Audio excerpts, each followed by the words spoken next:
સર્વે ભાવિક ભક્તોને જય શ્રી કૃષ્ણ. પુરુષોત્તમ મહાત્માએ અધ્યાય 22મો. પુરુષોત્તમ વ્રત નિયમ કથા. રાજાએ પૂછ્યું, આ પુરુષોત્તમના વ્રતવાળા ભાવિકજનોએ શું ખાવું, શું તજવું અને શું ન તજવું, આ વગેરે નિયમોને વિસ્તારથી કહો. શ્રી નારાયણે કહ્યું. આ પ્રમાણે રાજાએ પૂછતા એ સમય વાલ્મીકી મુનિએ તેને બહુમાન આપતા ભાવિકજનોના કલ્યાણ માટે કહ્યું. વાલ્મીકી બોલ્યા, હે રાજા, પુરુષોત્તમ મહિનામાં જે નિયમો કરવાના છે તે મારાથી ટૂંકમાં સાંભળો.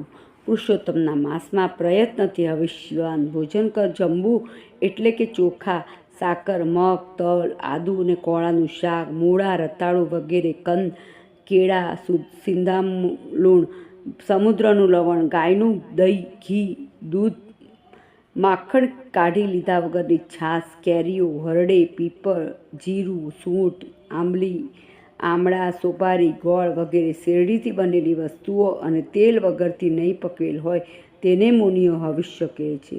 મનુષ્યોએ હવિષ્ય જમવું તથા તે ઉપાસન જેવું થાય છે. સર્વ જાતનો માસો, મગ વગેરેનું સોવીર, અડદ વગેરે કઠોળ, રાઈ, નશો કરતા પદાર્થ, દાળ, તલનું તેલ અને લોહીથી, ભાવથી, ક્રિયાથી તથા અવાજથી દોષવાળું અન્ન હોય તે તજવું.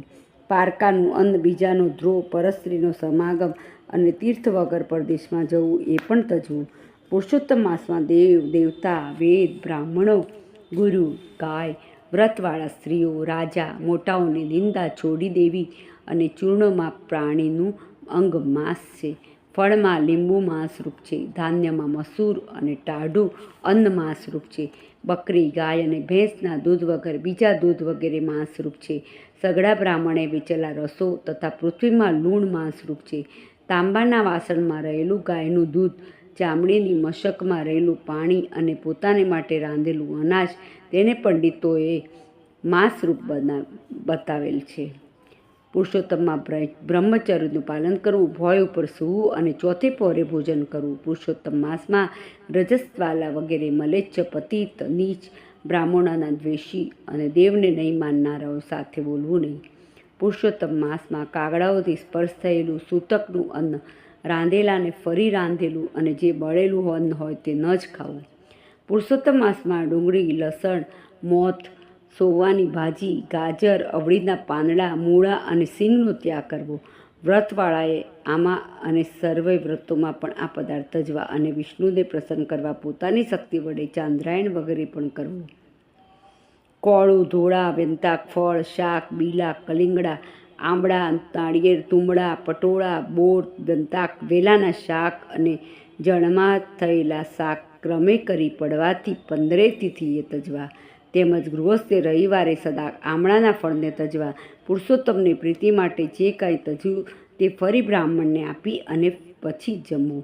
હે રાજા, વ્રતવાળાએ કાર્તિક અને માઘ માસમાં પણ આ નિયમો કરવા, કેમ કે નિયમ વગર વ્રતવાળો ફળ પામતો નથી. જો શક્તિ હોય તો ઉપવાસથી પુરુષોત્તમ માસ પૂરો કરવો અથવા યાચનાથી રહિત ઘીનું પાન કે દૂધનું પાન કરવું, અથવા તો વ્રતની ઈચ્છાવાળાએ શક્તિ પ્રમાણે ફળાહાર કરવો અને વ્રતનો ભંગ ન થાય તેમ સમજુ લોકોએ કરવું. પુણ્યકારી દિવસે સવારમાં ઉઠીને દિવસના પ્રથમ ભાગની ક્રિયાઓ કરી ભક્તિથી હૃદયમાં શ્રી કૃષ્ણને સંભાળતા નિયમ લેવો. હે ભૂપતિ, ઉપવાસ અથવા એક મુક્તનો નિશ્ચય કરી આ વ્રત કરું. પુરુષોત્તમ માસમાં ભક્તિ વડે શ્રીમદ ભાગવત સાંભળવું, કેમ કે બ્રહ્મા પણ વચનથી તેનું પુણ્ય કરવા સમર્થ નથી.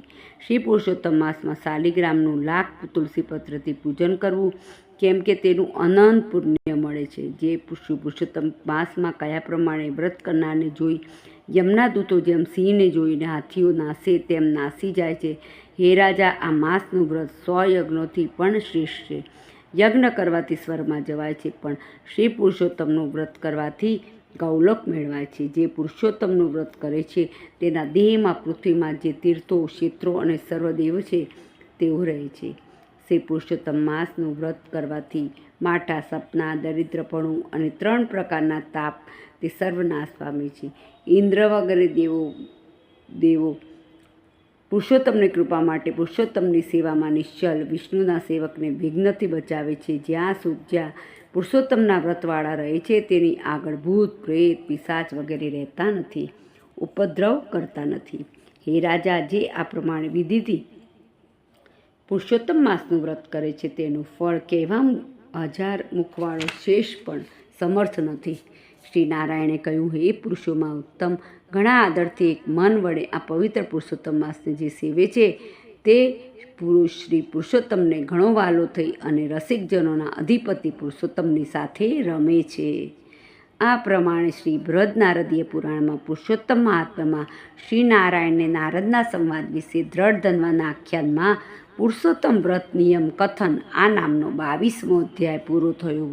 પુરુષોત્તમ ભગવાનની જય.